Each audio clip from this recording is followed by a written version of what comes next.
Now I'll introduce today's instructor, Matt Williamson. He's the engineering director at ADF, as well as a professional engineer with more than 30 years of experience in process engineering and project management.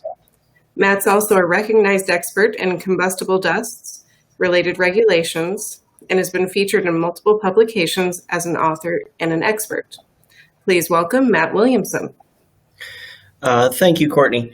So this presentation was originally intended for the AOCS conference that was going to be held in Montreal this week. But since that was canceled, we decided to go ahead with it as a webinar. So the topic for this year's presentation we chose was on technical trends, things that we've seen from the perspective of an engineering consultant. We work with a number of different oilseeds clients across different areas in oilseeds. So with that, I'm looking at, or what we're looking to do is share with you some of what we've seen. So the key drivers of the oilseeds industry that we have seen, first and primarily, changes have been caused by regulatory change. And regulatory changes have been driven predominantly by safety, as well as food safety and some environmental changes over the past several years. Other changes, of course, we've seen financial changes for cost and capacity pressures. The market is growing. It's growing rapidly.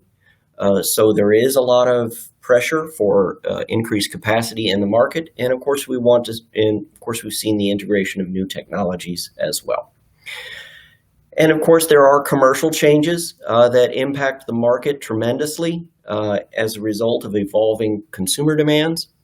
And consumers are demanding new things, different things, and customers, particularly stores, are looking for more variety and to have something that differentiates them on the store shelves from their competitors. All of this puts pressure back on the manufacturers. So starting with the regulatory trends, I start with my favorite topic. If you've seen my presentations over the past several years, you know I always have been talking on combustible dusts because this has been one of the most significant changes we've seen in the industry over the past several years. NFPA 652, which was issued back in 2015, has had a tremendous impact on the industry. And in fact, this has been one of the major capital drivers that we've seen in recent years. A lot of facilities were built in the 80s, 90s, and they were built before these regulations came into play. So there are a lot of pieces of equipment, particularly dust collectors, as well as some bucket elevators, silos, bins that are way out of compliance. And part of the requirement for that, of course, is you have to have a DHA completed by September of this year, and that has not changed. So the last time it did change, it was originally set to be due September of 2018, and the month before that due date, they extended it another 2 years to this year. So DHAs are continuing to occur. They are tending to occur remotely now, where in the past we would have done that in the field, but we are able to do those remotely, and that's something that needs to be done. Dust explosions have continued to occur. They continue to draw OSHA attention. They continue to get citations and fines. An example, now granted this is a corn mill, but back in 2017, a single dust collector caused this. In 2017, the Didion facility in Wisconsin had an explosion in a dust collector in the center of a packing area that caused a chain reaction that took down their facility and caused 5 fatalities. Other things that we've seen in the industry, largely from an environmental standpoint, has been a lot of pressure on wastewater.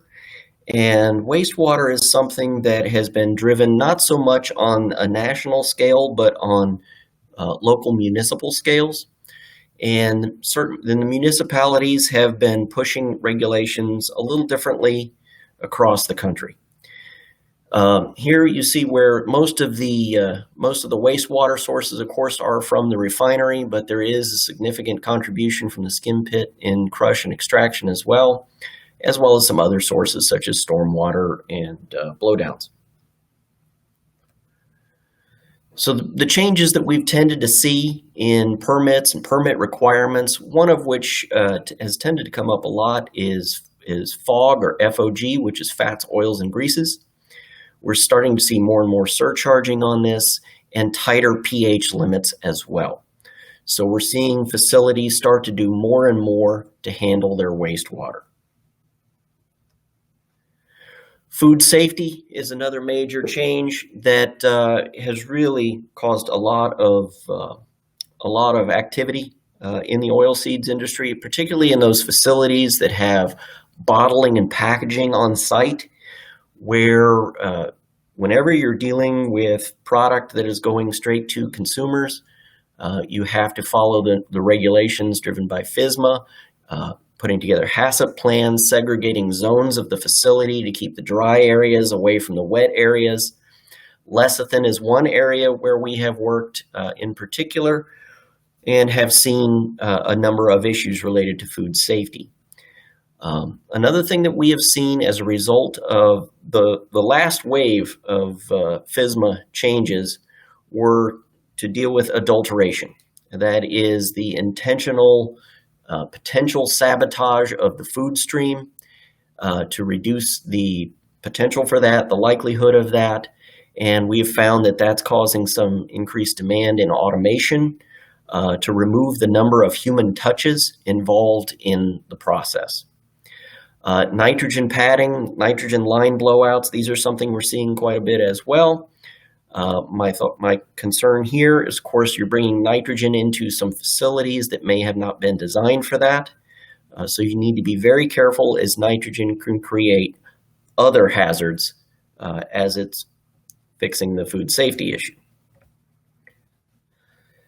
All of this is driving a need for better documentation. And documentation, we have found for older facilities, is quite lacking.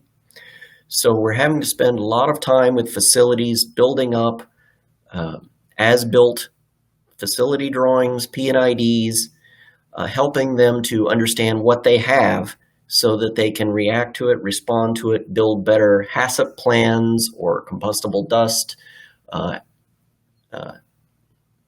mitigation plans as well. A tool that has come available in recent years and is getting better and better, something we do in-house, is laser scanning. Laser scanning allows us to go into a facility, spend very little time with very little human contact with the facility, and get a tremendous amount of information in a very short period of time, bring that back to the office or now in our homes, and piece together very, very detailed information about those facilities, putting together as-built facility drawings, including a tremendous amount of detail.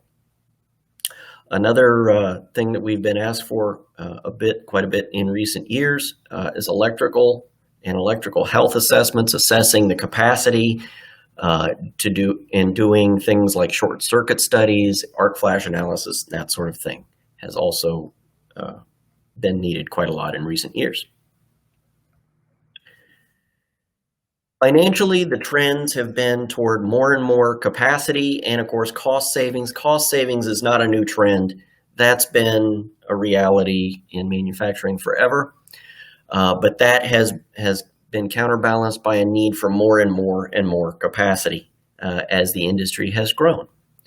However, one thing that has caused conflict with that is a demand for more and more flexibility. And flexibility has been needed more on the consumer end and from the customer end because they're demanding more and more product differentiation and because there's more and more need for new and different types of oils to be blended. One thing that we are seeing with a lot of the newer facilities, the ones that are being built today, brand new, is that they tend to be smaller facilities than the ones already in existence, and they are producing a greater variety of products. They're more fully automated, with fewer people having to run those facilities. So they're offsetting their scale with less human interaction. The older and larger plants that we work with are doing a lot of work to add additional co-products to bring higher margins, because the margins have been fairly tight on the commodity oils. So these new co-products, such as lecithin, vitamin E, the proteins, that sort of thing, have driven higher margins. So there's been a lot of retrofitting of existing facilities to bring in these new types of products. The industry itself, however, we have found very resistant to change. The mantra for the industry is that we only use proven technology. We don't want to be the guinea pig. We don't want to be the first to use something. We want to see that it's proven before we'll bring it in. And when that happens across an entire industry, it tends to slow down the pace of change and makes it very difficult to bring in new technologies. The other thing that has slowed this down is that there are fewer and fewer equipment vendors that are buying up other vendors, not to name names like AGI, who are buying up all of the other components that make up this industry, that build equipment for this industry. And that's driving less and less competition. So these equipment vendors want to push their technology, and once they've aligned the industry on their technology, that's where it tends to sit.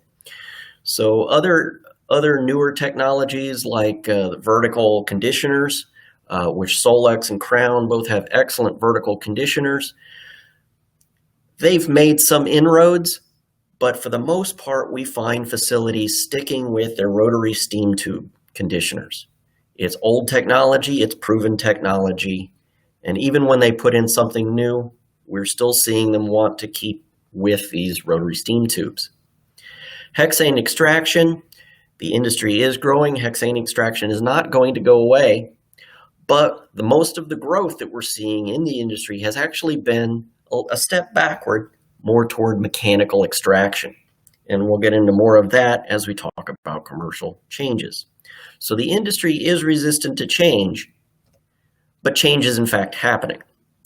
So new things that are coming in, one, of course, the disappearance of hydrogenation across multiple facilities. There are very few facilities still doing any kind of hydrogenation.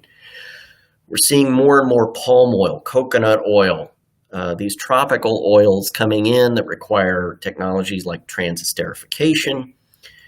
And we're seeing some facilities bring that technology onto site and to handle the palm oils, the new things that are coming in the industry.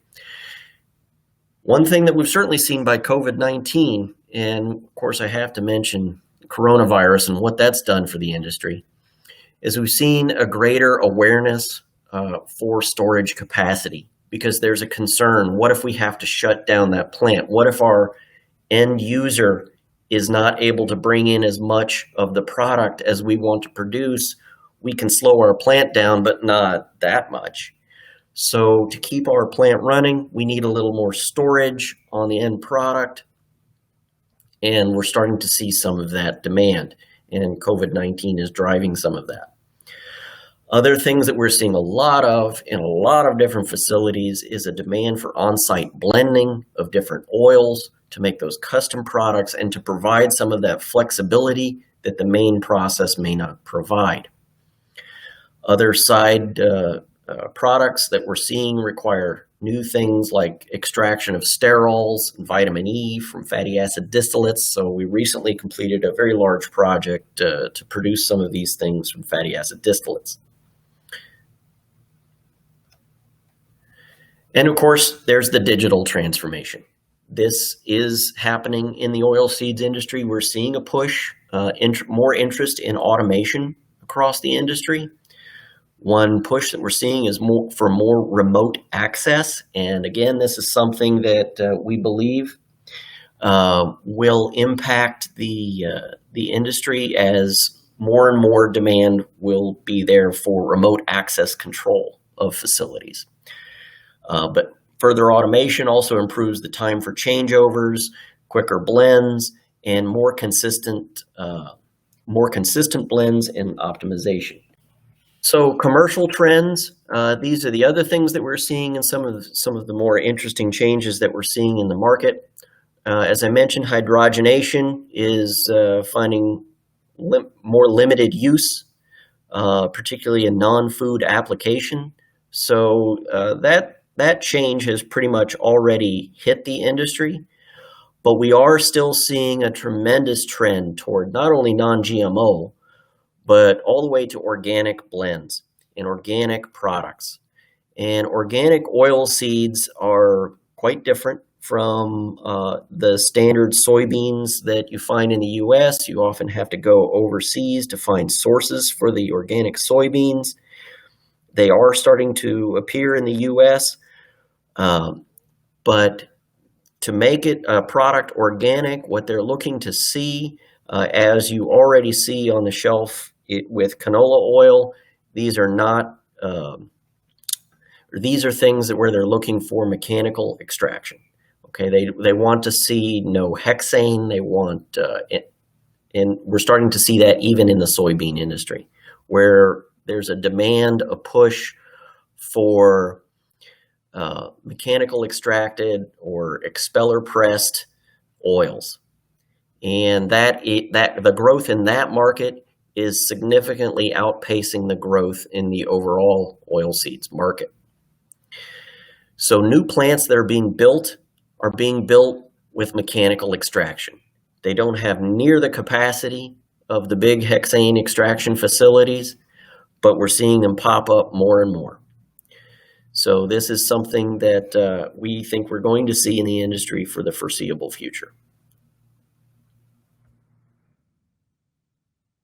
Some other things we may see out there in the marketplace, we know that biodiesel is growing.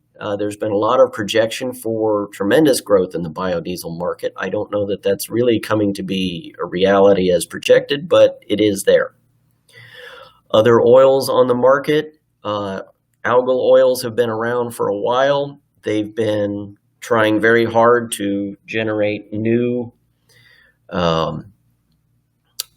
and different uses for the algal oils, but they are tending to stick with biofuels for algal oils.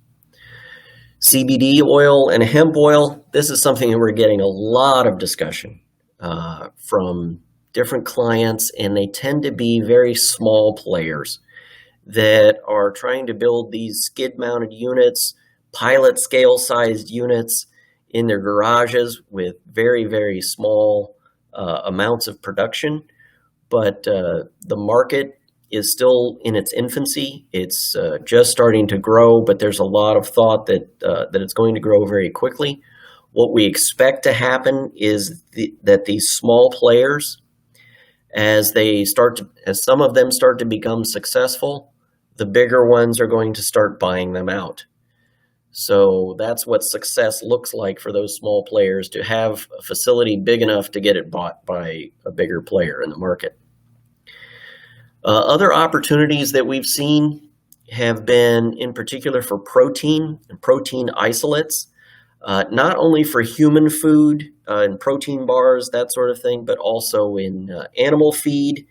And of course, we know what's happening in the ethanol industry is all of a sudden now there's very little demand for the ethanol, which means their main co-product, which are the animal feed products, are having to find supplements from other places. So the DDGs just aren't being produced because the ethanol is not in demand. Other things that we've seen a demand for is aquaculture, fish food, for fish farms. There's a tremendous demand for protein for that, and a number of players are bringing in some novel grains other materials like barley, or even the black soldier fly larva is something that is out there in demand, particularly for the fish food industry. So that those products tend to have a much higher margin, and there are a lot of projects on the in the industry to produce more and more of these. So with that, if there are any questions? Thanks, Matt. At this time, we'll give you guys a minute just to type any questions you have into the Q&A box. And while you're thinking of those, we've got the poll questions up here. Looks like on-site storage is definitely the leader for what you guys are thinking of. Okay, it looks like we've got a couple of questions coming in, so I'll let Matt get to those. The first one is, when you say smaller plants, do you mean in terms of footprint or rate in terms of the new plants that are being built? I mean in terms of capacity. They're not necessarily smaller in footprint because the storage is still there. They may be a little bit smaller in footprint, but primarily they're smaller in terms of capacity because you just don't see that capacity in mechanical extraction like you can see in a hexane extraction unit. Okay. Next question was, are you seeing many existing plants switching over to include a larger variety of oils? Yes, everywhere. It's been very much a prevalent trend. And it is another thing that's causing more demand for that on-site storage because now they're having to store a larger variety of blends, unique blends of oils. Okay. And another question, can you talk more about the extraction process for CBD and hemp oil? Extraction for that has been very small scale. Mostly what we're seeing is either an ethanol extraction or a CO2 extraction is actually the most common thing that we've seen out there. It's very, very small scale.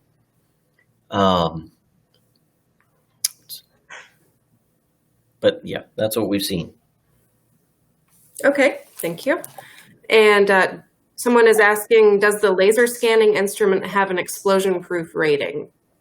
There is another version of the scanner that is explosion-proof, so yes, it is available. We have, in fact, scanned several hexane extraction facilities. We have a scanner, in fact, it's going to be used, I believe, later this week. We're going to be using our XP scanner. So it is a separate unit, but it is available in that version. Can you maybe mention a thing or two about how we're handling scanning processes now that most people are not admitting consultants into their facilities? We're finding times when there's minimal contact with other personnel on site. There may be another person who is keeping their distance but is overseeing to maintain the safety guidelines around a particular facility, but we've still managed to access some of those facilities. We are doing a lot more work remotely these days. As I mentioned with DHAs, we're doing more work from photographs or from having the folks on site actually participate in that process. One option we do have is to have our clients actually run the scanner, if that is a concern. Okay, well, if there's no other questions, I think that wraps up today. You can contact Matt directly via his email address. It's mwilliamson@adfengineering.com. And since we are working remotely, you can also contact him on his mobile phone. And that number is 937-510-7375. And that wraps it up. So thank you all. Goodbye. Thank you, Courtney.